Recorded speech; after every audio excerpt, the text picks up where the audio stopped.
Friday Saturday हम लोग TRE 3 का पोस्टिंग ऑर्डर्स निकाल देंगे और सभी TRE 3 के जो टीचर्स हैं वो मंडे से अपने स्कूलों में ज्वाइन करेंगे। नमस्कार, शिक्षा की बात हर शनिवार के इस नए अंक में आप सभी का स्वागत है, अभिनंदन है। आज पुनः शिक्षकों के द्वारा पूछे गए सवालों के जवाब के साथ हमारे बीच मौजूद हैं शिक्षा विभाग के अपर मुख्य सचिव doctor S Siddharth sir. Sir, बहुत बहुत स्वागत है। सर, आज का जो सबसे पहला सवाल है कृष्णा कुमार TRE 3 मोतिहारी पूर्वी चंपारण से। सर, इनका कहना है कि TRE 3 का ज्वाइनिंग कब तक होने की संभावना है? देखिए, हम लोगों ने ऑलमोस्ट फाइनलाइज कर लिया है और अगला सप्ताह बाय फ्राइडे सैटरडे हम लोग TRE 3 के जितने भी टीचर्स हैं उनका पोस्टिंग का ऑर्डर हम लोग निकाल देंगे। मुख्य रूप से हम लोगों ने पोस्टिंग में यह ध्यान रखा है कि जिस विद्यालय में टीचरों की कमी है, जहाँ पे बच्चे ज़्यादा हैं और टीचर्स कम हैं, वहाँ पर उनका ज्वाइनिंग होगा ताकि पूरे राज्य में जितने भी स्टूडेंट टीचर रेशियो है विद्यालयों का वो बराबर हो सके। तो अगला सप्ताह बाय फ्राइडे सैटरडे हम लोग TRE 3 का पोस्टिंग ऑर्डर्स निकाल देंगे और सभी TRE 3 के जो टीचर्स हैं वो मंडे से अपने स्कूलों में ज्वाइन करेंगे। सर, अगला सवाल केशव कुमार विशिष्ट शिक्षक बुनियादी विद्यालय बखरी मुरौल मुजफ्फरपुर से है। सर, इनका कहना है कि माननीय मुख्यमंत्री जी के द्वारा बैकलेस सैटरडे की शुरुआत की गई थी। बैकलेस सैटरडे के अंतर्गत प्रत्येक महीने के लिए कुछ खास विषय वस्तु निर्धारित किए गए थे। उस विषय वस्तु से संबंधित मार्गदर्शिका सभी विद्यालयों के पास उपलब्ध होना था, परंतु बैकलेस सैटरडे की मार्गदर्शिका आज तक किसी भी विद्यालयों में नहीं पहुंच पाई है, जिसके कारण विद्यालयों में शनिवार के दिन सुरक्षित शनिवार की गतिविधि के अतिरिक्त बैकलेस सैटरडे की किसी भी गतिविधि का क्रियान्वयन एवं अनुश्रवण नियमित रूप से नहीं हो पा रहा है। इसके बारे में आप कुछ कहना चाहेंगे सर? देखिए, बैकलेस सैटरडे 2000 इसका उद्घाटन हुआ था और उस वक्त गाइडलाइंस इशू हुई थी और वेबसाइट में, जो SCERT का वेबसाइट में इसकी कॉपी रखी गई थी। लेकिन इसके इतने साल बाद फिर हम लोग अब इसको फिर से इसका अपडेशन कर रहे हैं, क्योंकि सैटरडे में हम लोगों ने बैकलेस सैटरडे के अतिरिक्त बहुत सारे एक्टिविटीज़ और भी नए जोड़े हैं, जैसे स्किल ट्रेनिंग है और अन्य जो स्पोर्ट्स है और अन्य बहुत सारी गतिविधियां हैं जो हम लोगों ने सैटरडे में जो रेगुलर पढ़ाई के अतिरिक्त जो किए जाने हैं बच्चों को, वो सारे कार्य हम लोगों ने सैटरडे को रखे हैं। हम लोग उसको घंटावार भी उसको निर्धारित कर रहे हैं और अब बैकलेस सैटरडे का जो नया करिकुलम है वो अगले हम लोग कोशिश करेंगे कि अगले 10-15 दिनों में एक रिवाइज करिकुलम हम लोग इशू करेंगे और ये वेबसाइट में देखा जा सकता है और हम लोग PDF में भी इसको सर्कुलेट करेंगे। देखिए, प्रिंटिंग हम लोग यूजुअली नहीं करते हैं क्योंकि समय समय पे परिवर्तन करते रहते हैं। हम चाहते हैं कि ज़्यादा कागज़ का बर्बादी ना हो, इसलिए वेबसाइट पे इस गाइडलाइंस को आप देख सकते हैं। 10-15 दिन बाद इसको बैकलेस सैटरडे 2025 गाइडलाइंस के रूप में इसको निर्गत किया जाएगा। सर, एक धीरज कुमार शिक्षक UMS सिलौट भभुआ से है। सर, विद्यालय में त्रैमासिक परीक्षा की शुरुआत के लिए आपका हृदय से आभार करते हैं। सर, इनका कहना है कि जिस तरह शिक्षकों के लिए टीचर ऑफ द मंथ की बेहतरीन शुरुआत आपकी पहल से हुई है, ठीक इसी तर्ज पर स्कूलों में बच्चों के मंथली टेस्ट के बाद आपके माध्यम से प्रत्येक माह 5 या 10 विद्यालय के प्रधानाध्यापक के साथ वीडियो कॉल या कॉन्फ्रेंस कर बच्चों को प्रोत्साहित किया जाए तो बच्चों को बहुत खुशी मिलेगी। प्रधानाध्यापक प्रशस्ति पत्र देते हुए स्कूल के नोटिस बोर्ड पर चयनित बच्चे का नाम प्रदर्शित करते हैं, इससे विद्यालयों का मनोबल बढ़ेगा। देखिए, हम लोग जो टीचर्स ऑफ द मंथ है वो हर महीने हम लोग इवैल्यूएशन करते हैं और हर महीने हम टीचर्स ऑफ द मंथ का हम लोग सर्टिफिकेट इशू करते हैं और हम लोग यह भी कोशिश कर रहे हैं कि टीचर ऑफ द मंथ के जो टीचर्स हैं उनके साथ वीडियो कॉलिंग करके, वीडियो कॉन्फ्रेंसिंग करके हम उनसे फीडबैक लेंगे। हम लोग ये व्यवस्था शुरू करने वाले हैं और जहाँ तक स्टूडेंट्स की बात है, हमारी ये उम्मीद है और आशा है कि जो स्टूडेंट्स हैं उनका जो परीक्षा का रिजल्ट है या परीक्षा में जो मार्क्स आता है और उनके जो स्कूल में उनका टर्नआउट है, यूनिफॉर्म है, डिसिप्लिन है, उसके आधार पर स्टूडेंट ऑफ द वीक वो अपने नोटिस बोर्ड में डिस्प्ले करें। ये हम लोग चाहते हैं और ये अच्छा सुझाव है। हम लोग इस संबंध में गाइडलाइन जारी करेंगे कि student of the week display करेंगे और उस बच्चे को मतलब उस सप्ताह के लिए बैच भी उपलब्ध कराएंगे स्टूडेंट ऑफ द वीक। और ये सुझाव के आधार पर हम लोग अब आगे की कार्रवाई करेंगे और मैं इनको धन्यवाद देता हूं कि स्टूडेंट के संबंध में इन्होंने जो सुझाव दिया। सर, अगला सवाल कुमारी निधि नया प्राथमिक विद्यालय सुहागी किशनगंज से हैं। इनका कहना है कि मेरे विद्यालय में बाउंड्री नहीं है, जिस कारण आवारा पशुओं का डर बना रहता है। सर, विद्यालयों में बाउंड्री बनाने के लिए विभाग कुछ सोच रहा है क्या? देखिए, हमने 2 दिन पहले गाइडलाइंस हम लोगों ने इशू की है, जिसमें सभी हेडमास्टर से हम लोगों ने मांगा है कि आपको विद्यालय में क्या चाहिए। उसमें हम लोगों ने बाउंड्री की लंबाई कितनी टूटी हुई है, कितना ऊंचा करना है और कितना बाउंड्री बनाना है, यह भी मांगा है। और हम लोग मई महीने में इस पूरे राज्य में जितने भी स्कूल्स हैं उनके बाउंड्री का सैंक्शन कर देंगे, उसके एडिशनल क्लासरूम का सैंक्शन कर देंगे, टॉयलेट्स का कर देंगे और इसके लेबॉर्ट्रीज, लाइब्रेरी जो भी बिल्डिंग है वो सब कर देंगे। और साथ ही साथ हम लोग ने फर्नीचर का शॉर्टेज है उसको भी हम लोग पूरा कर देंगे। तो ये सारा सैंक्शनिंग जो है, जो स्वीकृति है, वो हम लोगों ने टारगेट किया मई फर्स्ट वीक में।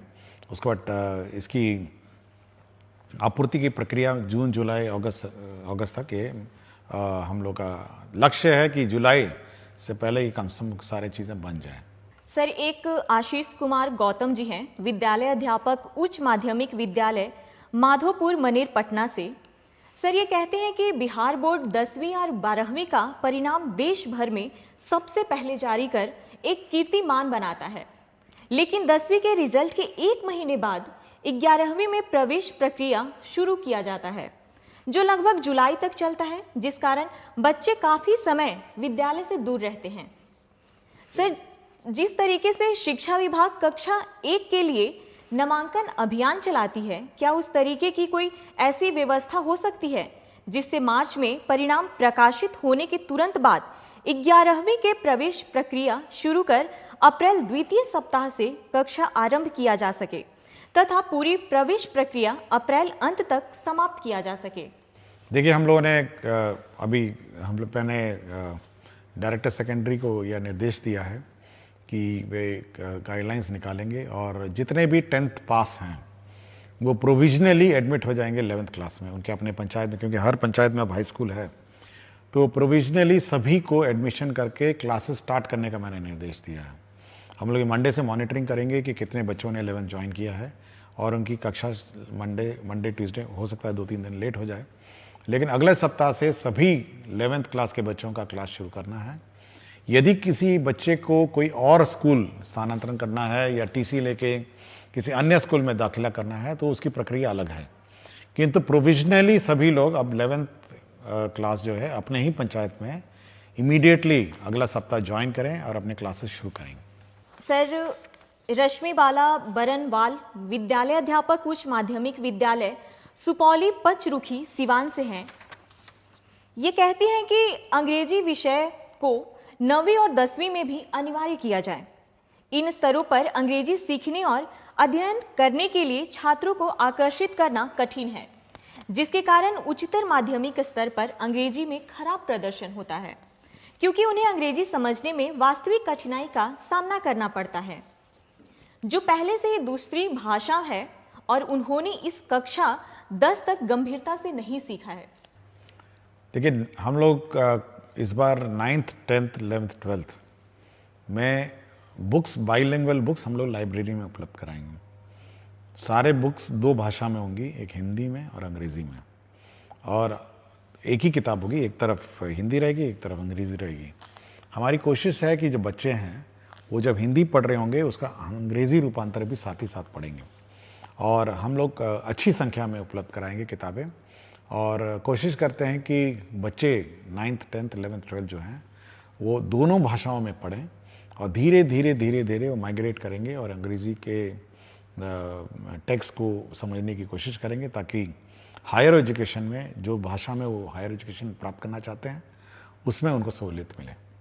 सर अगला सवाल रंजीत कुमार प्राथमिक विद्यालय कन्या लक्ष्मीपुर रोसड़ा समस्तीपुर से है। कहते हैं कि हमारे विद्यालय के एक ही कैंपस में 4 प्रारंभिक विद्यालय संचालित हो रहे हैं। सभी को मर्ज कर देते तो पठन पाठन में सहूलियत होती। चेतना सत्र एवं अन्य विद्यालय गतिविधियां साथ साथ संचालित होने से बच्चों को परेशानी होती है। इसके संबंध में कुछ कहना चाहेंगे? देखिए, हम लोग बहुत स्पष्ट डीओस को कह चुके हैं कि जो स्कूल्स आपके एक ही परिसर में हैं उसको आप मर्ज करिए और सभी पठन पाठन कार्यक्रम इंटीग्रेटेड चलाइए। ये हम लोग पहले भी बोल चुके हैं और हमको जानकारी है कि ऐसे बहुत सारे कैंपस हैं जिसमें 2 स्कूल चल रहे हैं, 3 स्कूल चल रहे हैं। तो सभी लोग इंटीग्रेटेड रहें, एक ही कैंपस में रहें। अब ये संभवतः 3 हेडमास्टर होंगे तो वो हेडमास्टर अपना अलग करना चाह रहे हैं, दूसरा हेडमास्टर अपना अलग करना चाह रहे हैं, तीसरा हेडमास्टर अलग करना चाह रहे हैं। तो हम लोग कोशिश करेंगे कि सभी को मर्ज करके एक ही यूनिट बने, एक ही तरह चेतना सत्र बने और एक ही तरह सभी कार्रवाई करें। हम लोग नहीं चाहते हैं कि एक ही कैंपस में 3 स्कूल अपने अलग अलग चलते रहें।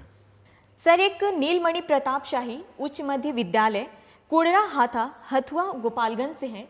ये कहते हैं कि ई लॉट्स शिक्षकों और अभिभावकों के लिए एक ई लाइब्रेरी है जिसमें कक्षा 1 से 12 तक के सभी पाठ्य पुस्तक उपलब्ध हैं, परंतु वर्तमान समय में यह प्ले स्टोर में उपलब्ध नहीं है। क्या इसे दोबारा हम शिक्षकों के लिए उपलब्ध करवाया जा सकता है? देखिए, इसको हम लोग रिवाइज कर रहे हैं और नेक्स्ट वीक से ये ऑन हो जाएगा। मुझे जानकारी देने के लिए मैं इनको धन्यवाद देता हूँ। मैंने जस्ट रिव्यू किया था, जब प्रश्न आया था मैंने इसकी समीक्षा की थी और अब हम लोग पूर्ण रूप से इसको SCRT जो हमारा रिसोर्स सेंटर है उसको मैंने जवाब दे दी है और अगला सप्ताह से ये रिवाइज्ड कंटेंट पोस्ट करेंगे और अगला सप्ताह से आप लोग इस वेबसाइट को देख पाएंगे जहाँ पर ई कंटेंट आप प्राप्त कर सकेंगे। सर अगला सवाल शम्स आलम मध्य विद्यालय बैजा बिघा कुटुंबा औरंगाबाद बिहार से है। कहते हैं SCA सिद्धार्थ सर को मेरा प्रेम भरा नमस्कार। महाशय, शिक्षा की बात हर शनिवार कार्यक्रम आयोजित होने से काफी ज्यादा शिक्षक एवं छात्र लाभान्वित हो रहे हैं। सर मेरा एक प्रश्न है कि शिक्षा विभाग मुफ्त पुस्तक वितरण करवा रही है, ये बहुत अच्छी पहल है, परंतु पुस्तक का जो पन्ना होता है वह छोटे बच्चे बहुत आसानी से फाड़ देते हैं। तो क्या शिक्षा विभाग प्राथमिक विद्यालय के बच्चों के लिए प्लास्टिक कोडेड पुस्तक वितरण करवा सकती है? इससे पूरे सत्र बच्चे के पास पुस्तक रह सकता है। देखिए, प्लास्टिक से तो दूर ही रहें और प्लास्टिक कोटेड किताबें पर्यावरण के लिए ठीक नहीं हैं और यह भी सीख है, बच्चों को सिखाना ज़रूरी है कि किताब नहीं फाड़ें। यह भी एक सीख है जो बच्चों को दी जानी चाहिए। बच्चे संभाल के अपनी किताबें रखें, सरकार बड़ी मुश्किल से प्रिंट करके देती है, तो धीरे धीरे बच्चे सीख लेंगे। जब फाड़ेगा तो उसको लगेगा कि नहीं, अगली बार नहीं फाड़ना चाहिए, तो यह भी एक सीख ही समझिए।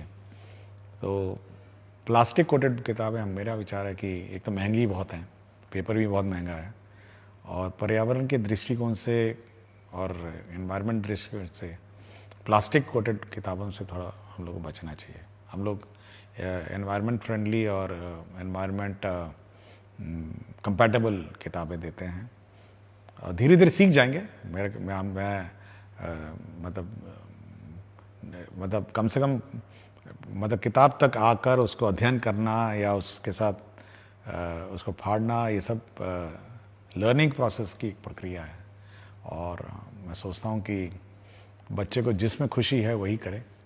सर आखिरी सवाल अभिषेक कुमार पांडे उच्च मध्य विद्यालय दर्शन गोविंदपुर नवादा से है।